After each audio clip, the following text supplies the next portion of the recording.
Contra Humdorak Suba Nupi Lal Ningsing lamjel 2024 MAHUD ki Minister Yumnam Khemchand Nupi Lal Complex mamang dagi lamthaduna Singzamai supermarket fauba tongan ba yelho purup dagi chahi contra manga dagi nifu manga fauba da mioi chatru kasumna ani chahi nifu taruk dagi yangkai mapal fauba gi mioi chonga ga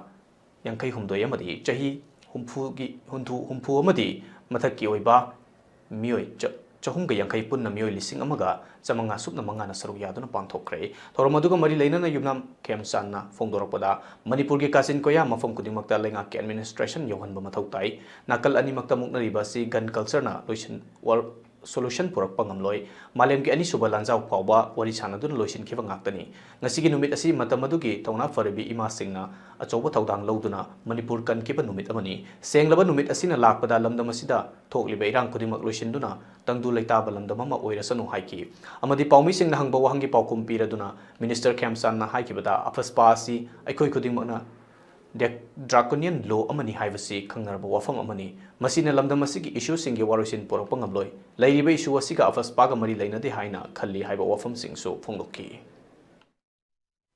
Manipur ki kasin koya yauna sarkar ki administration hajana lingin bagi mathau haidi matam oi loina na ngasi koi bagi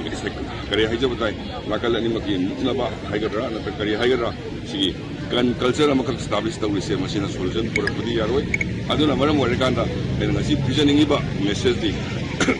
second world war bo ni oi speaking ga sigra bo da what is anarkanda to solution for ki and solution for now lambi ekut punna oi jeminar kanda signal minasi ai bo as far as as a whole si draconian law ni na ikoi kudi mo na finally what law amani adu mo sai bai kanona bagi brother na hangi duni aswa thamna masak di maya pi aduna thamjala krai na hangi do adu ai du da ina thamjani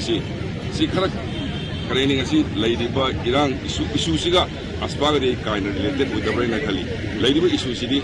we aswa na solve ka bodo di nati